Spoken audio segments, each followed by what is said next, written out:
Assalamualaikum warahmatullahi wabarakatuh. Selamat pagi anak-anakku. Gimana kabar kalian? Sehat kan? Alhamdulillah sehat. Pasti sudah cantik, sudah sarapan, dan yang pasti sudah tentu pakai seragam pula kan? Walaupun tetap daring, kalian tetap harus menggunakan seragam. Ingat, kalian sekolah dari rumah. Pada pertemuan kali ini, Ibu akan membahas atau masih membahas jarak antar titik. Masih ingat kan? Jarak antar titik yang Ibu berikan pada pertemuan minggu lalu.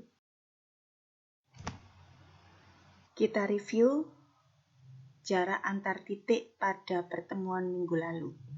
Pada pertemuan minggu lalu, Ibu memberikan tabel atau memberikan permasalahan yang harus ditempuh oleh Najibah dari kota A ke kota C. Dari tabel itu ada beberapa kemungkinan yang bisa dilalui oleh Najibah dari kota A ke kota C.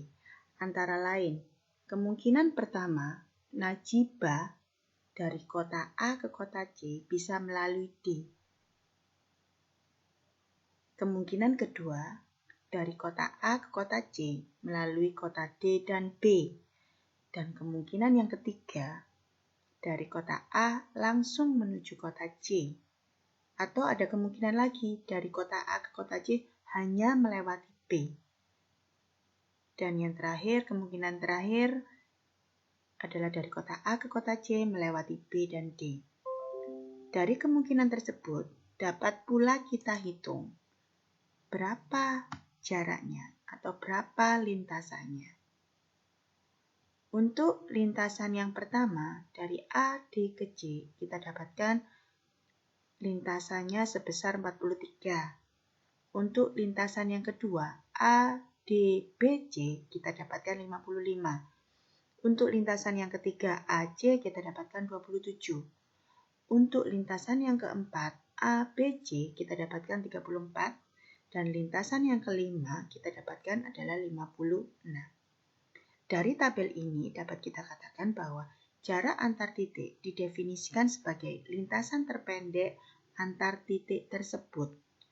Maka bisa saya simpulkan bahwa jarak A ke C adalah 27 km.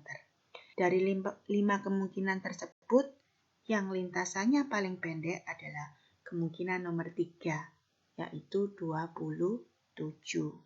Bisa diterima ya anak-anak? Nah, sekarang bagaimanakah jarak antar titik dalam bangun ruang? Kita akan bahas saat ini. Jawabannya ada di slide berikutnya.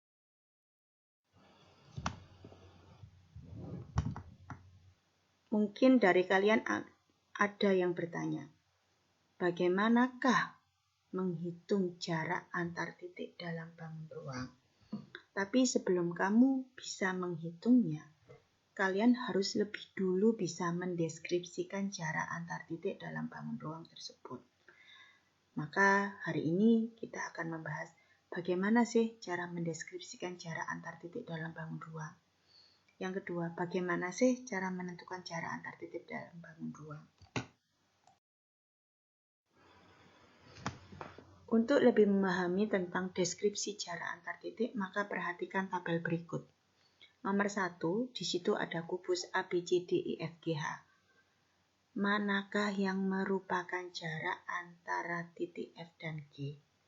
Yang B, manakah yang merupakan jarak antara titik B dan D? Nomor 2, di situ disediakan balok ya nak. K, L, M, N, O, P, Q, R, S. Pertanyaannya sama, manakah yang merupakan jarak antara titik B dan N? Yang B, manakah yang merupakan jarak antara titik Q dan L? Untuk tabel berikutnya, terdapat bangun ruang balok A, B, C, D, E, F, G, H.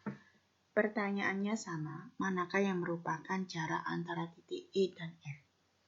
Yang kedua, manakah yang merupakan jarak antara titik B dan D.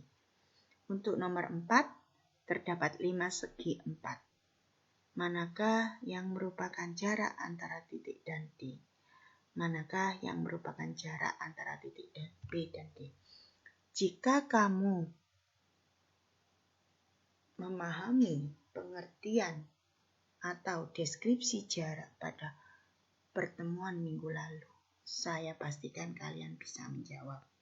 Yang perlu kalian ingat adalah jarak antara dua titik merupakan jarak dengan lintasan yang terpendek. Dari tabel di atas dapat kita katakan bahwa untuk 1A, jarak titik F ke G adalah panjang ruas garis FG, karena ruas garis FG merupakan lintasan terpendek. Nomor 2B, jarak dari titik Q ke L adalah panjang ruas garis QL, karena ruas garis QL merupakan lintasan terpendek. Begitu pula untuk nomor 3 dan 4. Kalian pasti bisa menemukan jawabannya sendiri. Dari gambar dan tabel di atas, maka dapat kita simpulkan yaitu jarak antar titik merupakan jarak terpendek yang menghubungkan dua titik tersebut. Atau bisa dikatakan merupakan panjang garis yang menghubungkan proyeksi antara dua titik. Ingat ya, proyeksi itu adalah garis yang tegak lurus dengan garis yang lain. Jika seperti itu, maka bisa kita gunakan teorema Pythagoras. Jadi, kita ingat ya jarak antar dua titik. Titik A dengan koordinat x1, y1 dan titik B koordinatnya x2, y2. Maka, untuk menentukan jarak titik A ke B bisa dilakukan dengan rumus Pythagoras. D sama dengan akar dari x2 min x1 kuadrat ditambah y2 min y1 kuadrat.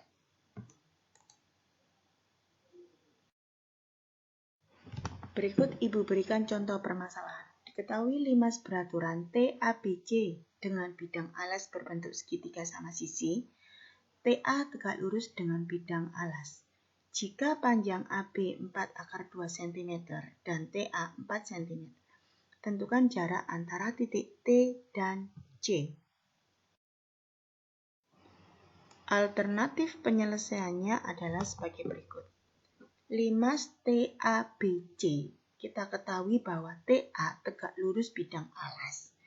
Karena TA tegak lurus bidang alas, maka dapat kita katakan TA tegak lurus dengan AC. TA tegak lurus dengan AB. Maka kita bisa menghitung TC dengan menggunakan teorema Pythagoras. Cara menghitung TC adalah dengan mengambil segitiga TAC. TC sama dengan akar dari AC kuadrat ditambah TA kuadrat. Akar dari 32 ditambah 16 sama dengan 4 akar 3. AC-nya tadi 4 akar 2. TA-nya 4. Jadi kalau AC kuadrat 4 akar 2 kuadrat itu 32. TA 4. Kalau TA kuadrat 4 kuadrat sama dengan 16. Maka T-nya adalah 4 akar 3. Jadi jarak antara titik T dan C adalah 4 akar 3 cm. Ibu mempunyai sedikit pertanyaan. Asah otak yang pertama. Garis A tegak lurus pada bidang A. Garis B tegak lurus pada bidang B. Jika C adalah garis potong A dan B, maka pernyataan yang pertama, A tegak lurus pada B. B tegak lurus pada A. C tegak lurus pada A dan B. A tegak lurus pada B. Yang kelima, A dan B tidak berpotongan. Pernyataan yang benar untuk garis C adalah pernyataan nomor. Silakan didiskusikan dengan teman-temannya. Pertanyaan berikutnya. Uji terampil. Kubus ABCDEFGH dengan panjang rusuk 4 cm Titik N merupakan titik perpotongan diagonal alas kubus. Jarak antara titik F dengan titik N adalah titik-titik. Saya percaya kalian bisa menjawab asah otak dan uji terampil yang Ibu berikan. Jangan lupa ya, kirim jawabannya di link berikut. Ibu tunggu dengan rindu loh. Satu kata dari Ibu, pintar matematika dapat terwujud dengan ketekunan dan pantang menyerah. So, tetap semangat ya nak. Akhir kata, sebelum Ibu akhiri pelajaran hari ini, Ibu ucapkan terima kasih sudah meluangkan waktu untuk menyaksikan slide saya. Terima kasih sudah mau aktif dalam kelas daring. Tetap semangat, sehat selalu buat kalian. Miss you all. Jangan lupa like dan subscribe-nya ya. Assalamualaikum warahmatullahi wabarakatuh.